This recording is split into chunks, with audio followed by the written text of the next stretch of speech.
¿Alguna vez te has puesto a pensar por qué cuando te haces una herida te ponen una vacuna? Pues es para evitar esto. Hoy te voy a contar la historia de una de las bacterias más letales del planeta, una que provoca espasmos tan violentos que puede romperte los huesos desde adentro. Hablemos del tétanos.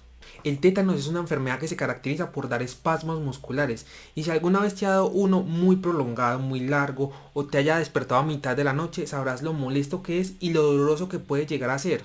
Ahora imagínate lo mismo en varios músculos al mismo tiempo y que sean desencadenados por estímulos muy leves, como un ruido fuerte. Horrible, ¿no? De hecho, los supervivientes del tétanos quedan con secuelas psicológicas.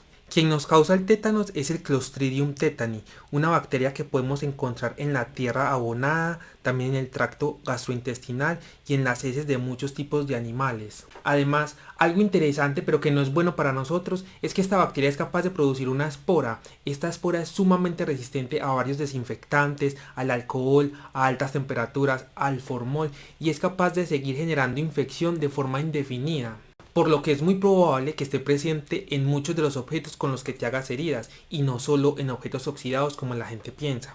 Te caíste y te raspaste, hay Clostridium. Te mordió un perro, hay Clostridium. Te chuzaste con una aguja que no estaba limpia, hay Clostridium. Ahora, esto solo explica el 70% de los casos de tétanos, ya que existe un 23% de los casos en el que no se sabe cómo el tétanos llegó ahí. Curioso, ¿no? Ahora, ¿cómo pasamos de esto a esto? Vamos que te lo explico. Todo comienza cuando te haces una herida. Por ejemplo, te caíste y te cortaste con un vidrio. Esa herida se expuso a tierra. Esa tierra es muy probable que tenga esporas de Clostridium tetani. Y si no estás vacunado y además no fuiste al hospital a que te vacunaran, pues esta bacteria comenzará a replicarse y a generar su toxina.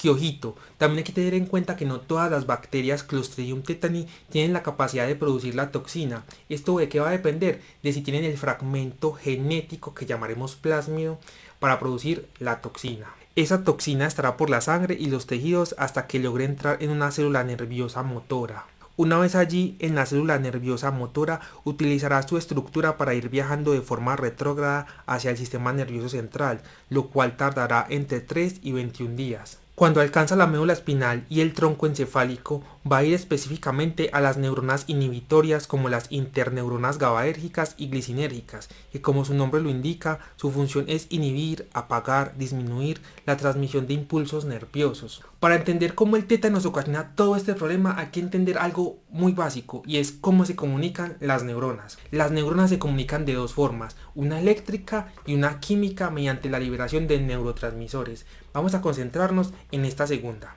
Pues lo que hace esta toxina, la toxina tetánica que llamaremos tetanoespasmina, es evitar que las neuronas liberen en el espacio estos químicos, estos neurotransmisores, y así evita que las neuronas se comuniquen entre ellas. Ahora pasemos a hablar de los músculos. Los músculos no solo reciben señales cuando nos estamos moviendo, ellos reciben señales de las neuronas constantemente para permanecer en un tono basal. ¿Y qué dijimos que hacía la tetanoespasmina? Que afectaba a las neuronas inhibitorias.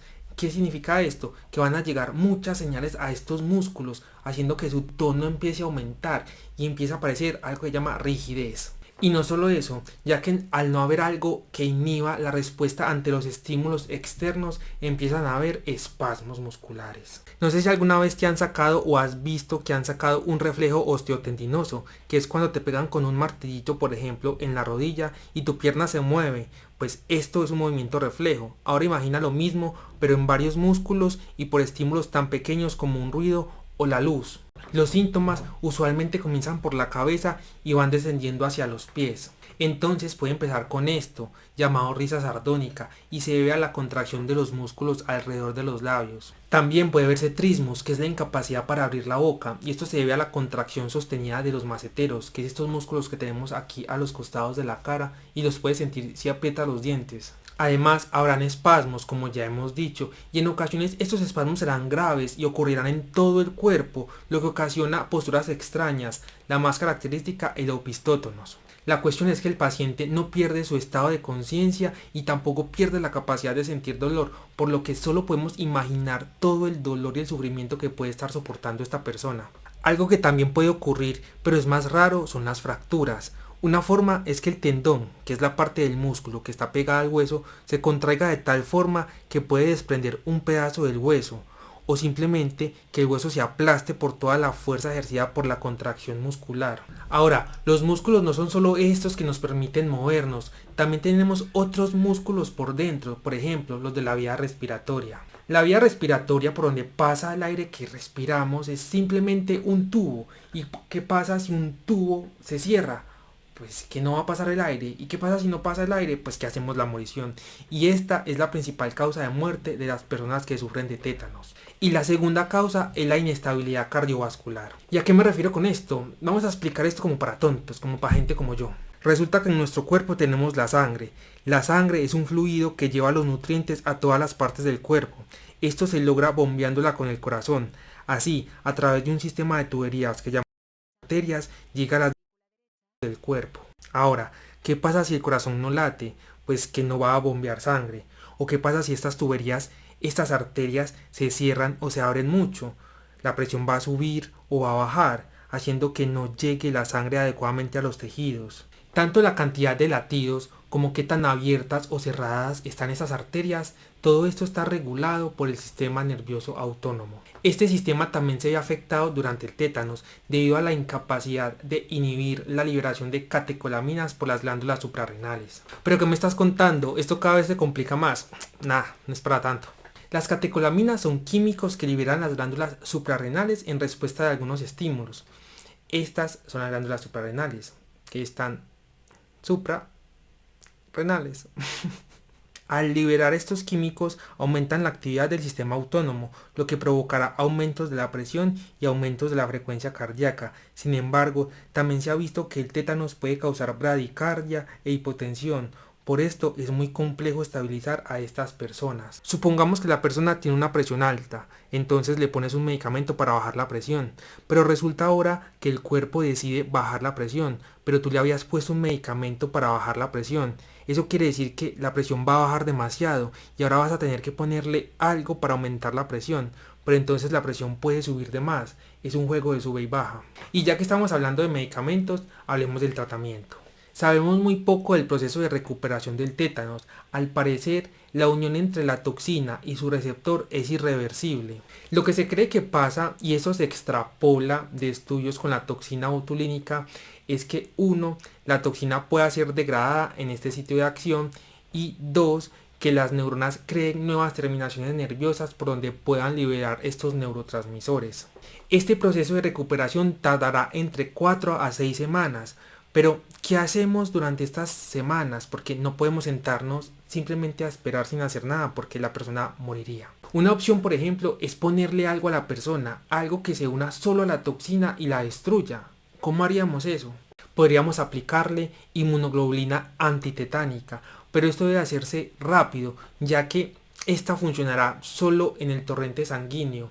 La inmunoglobulina irá circulando y se irá pegando a la toxina que esté circulando, porque una vez la toxina tenga contacto con una neurona motora y se internalice, el anticuerpo no logrará alcanzarla dentro de la neurona.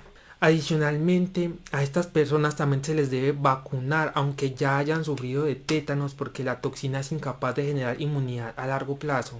Ahora, supongamos que la toxina ya llegó a la neurona. ¿Qué hacemos? Para solucionar el problema de la incapacidad de ventilar o de respirar de estas personas, lo que se hace es tomar medidas adicionales, como por ejemplo intubar a las personas o hacerles traqueostomía.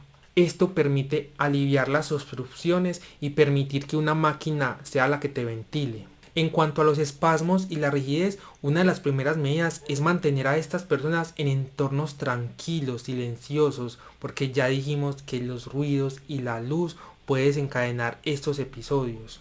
Además, también se les ponen medicamentos que puedan simular el efecto inhibitorio de estas neuronas, como las benzodiazepinas. También se le pondrán antibióticos para eliminar las bacterias y así evitar que produzcan más toxinas. Y obviamente esos pacientes permanecerán vigilados, probablemente en unidades de cuidados intensivos, para tratar de monitorizar su presión arterial, su temperatura, su estado de conciencia, su frecuencia cardíaca. Pero ¿cómo pudimos evitar todo esto? Muy sencillo, con la vacunación. Se requieren tan solo de 3 vacunas para evitar de sufrir de tétanos, y estas usualmente se ponen en la infancia. Pero entonces, ¿cuál es el problema? Si en teoría todos nos vacunamos cuando estamos pequeños, ¿por qué nos puede dar tétanos o por qué nos vacunan cuando nos hacemos una herida? Ya vamos a hablar de las particularidades. Una de las particularidades son los bebés. ¿Qué se hace para protegerlos? Lo que se hace es vacunar a la mamá durante el embarazo. Así, los anticuerpos que ella genere contra el tétanos van a ser pasados al bebé y van a estar protegidos durante los primeros 6 meses mientras que éste se vacuna. La otra particularidad son los ancianos. Conforme va pasando el tiempo, vamos perdiendo la inmunidad contra el tétanos que adquirimos gracias a la vacuna. Esto es especialmente importante en las personas mayores de 60 años. Es por esto que se recomienda la vacuna cada 10 años. Así que si te vacunas cada 10 años o si cuando te haces una herida vas al hospital, te la limpian y te dan la vacuna si la requieres, tus posibilidades de sufrir de tétano son extremadamente bajas, así que no te preocupes. Y eso ha sido todo por hoy. No siendo más, nos vemos en el siguiente video. Hasta la próxima.